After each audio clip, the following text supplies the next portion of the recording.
optimal health, financial freedom, finding your life purpose. It's called The Simple Life. I'm just doing it my way. Welcome to The Simple Life with Gary Collins, your how-to guide for getting your shit together. This is life. You gotta work on all these till the day you die. The only thing missing is you getting off your butt and doing it. Hey, Sharon, thanks for coming on. We were having a very lively talk beforehand. There may have been a lot of laughing and screwing around and not knowing where this may go, but I'm going to keep it on. Down the road, we can go off course, but I think this is very timely right now. You're an author. You're a practicing psychiatrist or psychologist. Psychologist. You don't prescribe drugs.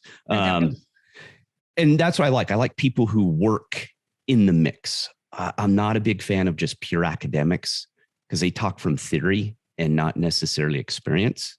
So I like the hybrid of, I always say, time in the salt mines, butt in the seat. You got to have both to be able to teach people and to be able to work with people. So with that, how did you get into what you do today?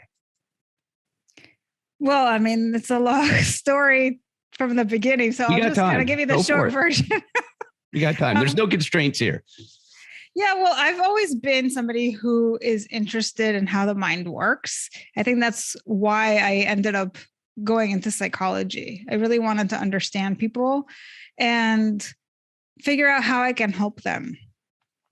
And as I was doing this work, and I've been basically practicing for the last 20 years, over the course of the last maybe 6 years or so, I decided that I really just got turned on to coaching. And I thought about, if I'm going to start this other business, who are the people that I like working with the most? Because as a psychologist, I would basically see anybody who walked in the door, right? You didn't have a specialty then as a psychologist with your practice at that time?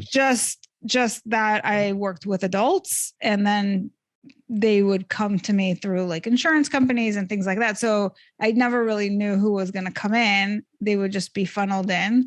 And the majority of people had very similar issues. So we would do a lot of the same work. So it'd be depression, anxiety. Then we got more into like trauma work and things like that. But and of course, it came from all different disciplines. So I had people who were executives, and then others that were physicians, and others that were students, and I'm everything in between. And as I was trying to intentionally create a business around my coaching, I really wanted somebody who I was going to be excited to work with and to be more selective in my audience. And what I realized is I really love the people who are those go-getters, the super high achievers who show up and they're motivated and they're engaged, because the alternative was from, my clinical experience is that I'd get people who just show up every week. And for them, that was enough. It's like, I'm checking the box, I'm here, but they don't remember what you talked about the week before. And there's no continuity in between sessions. They're not really doing anything with the information. And I was like, that doesn't work for me, right? I'm really about seeing transformation. And so I was looking for the people who are going to do something with it, that get excited, that they're not like, okay, I tried this in my life. This is what happened. And I always take that kind of scientific approach to try something out, come back. That's data. Let's see if it worked. Great. If it didn't work, why it didn't work, what we can try next. And that's how you kind of build the life that you want to build, right? We do that in business, but I like to apply that to life.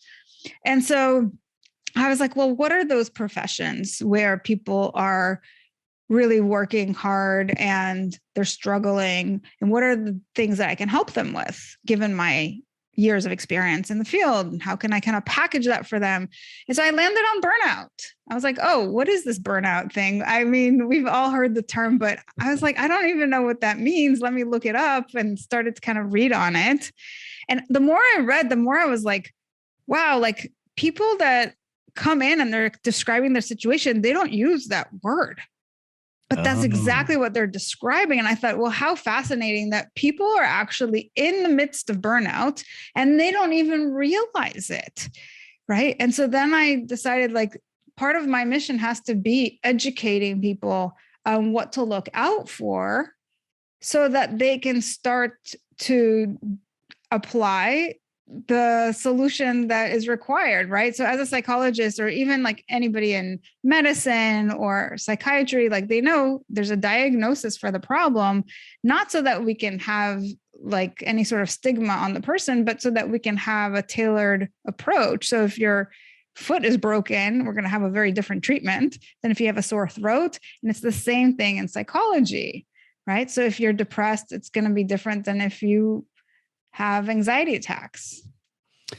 Well, and that's the thing too, is you're right. The word burnout is thrown out all the time, and you said you found me through my episode where I'd come unraveled during COVID a bit of, I was just frustrated with people not taking advantage of the free time. As someone who had heard, I'm sure you've heard it, the excuse, especially starting in health, is the biggest complaint. I just don't have time. You don't understand my life. The typical excuse after excuse after excuse. We're straight back to the smartphone. And it just aggravated me that people have been complaining that they work too hard, don't have enough free time. They're burned out. Then they get all this free time through COVID. They don't do anything. They literally doubled down on their bad behavior. And it threw me for a loop a little bit. I just got frustrated, not understanding that my audience isn't the typical person like that. Like you said, I have highly motivated people looking to do better. And that's what I kind of strive for too. I want the people who are going to change, who are interested in being better people, getting out there and making things happen, not being a victim, not complaining about the system. Yeah, hey, I complain about the system enough, but I've worked in it and I bust my butt to try and fix it. I want people who are fixers. I always say you're either part of the problem or you're part of the solution. So is that kind of how you were weaving your way to find your coaching kind of person, the person who you wanted to come in? It wasn't as much what they're doing outside the coaching, but it was what they were doing inside the coaching. So sometimes people get stuck, and that's why when you're experiencing burnout, it affects you in all different ways. And then it's hard for people they're not showing up as their true selves, right? Because they're under kind of the pressure of their mind. They're showing up in stress mode. And that just takes you away from how you normally would be in the world. So for instance, you're somebody who cares very much about relationships, and you're also very knowledge-based. So you're a thinker, you're somebody who likes to analyze situations, but when you're under stress, you're probably going into action mode and like, what more can I do? And you change how you show up. And that's what we see happens when people are burned out, is they're not themselves. They're exhausted. They are cynical. They are experiencing, depending how far down the rabbit hole they've gone. I mean, their body starts to fall apart. People are finding that they've developed all kinds of health conditions. All these things are starting to affect you in your confidence, in your performance at work, and they start to become this self-perpetuating cycle, right? The more you see that your performance has declined, if you are somebody who identifies with getting things done, achievement, right? That's what these high achievers are all about. It's like, I have to perform. And a lot of them, their self-worth is really tied into that. Then all of a sudden, who am I if I can't do this? And then they get into the depression mode and the anxiety mode, and imposter syndrome is showing up. So it becomes, like I said, the self-perpetuating cycle where the more they experience these symptoms, the more symptoms they experience. I'm hoping that makes sense. No, as you were saying all this, it was playing a part of my life in my head. And I've talked about it, but not in depth. There's a lot of pieces that I tell people there's certain things I'm just not comfortable about talking about yet. Because I go through life evolving. I call it some prior to government service, during government service. I'm in my post-government service. I'm in phase 3 of my lifespan. And phase 2 was incredibly instrumental in shaping what is now. But I've always been Gary. I lost Gary during the government a bit. And as you said that, at the end of my career, I was incredibly, I was stressed out, the worst I'd ever been. I was holding on by a thread. I was sick all the time. My health was terrible. My sleep was terrible.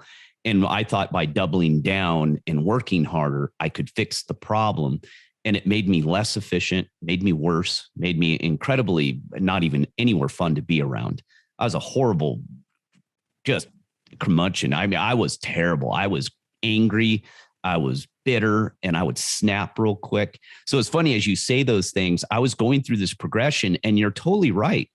I didn't even recognize it until the very end, to where I was almost too far gone. I caught it. And I think it was not just me.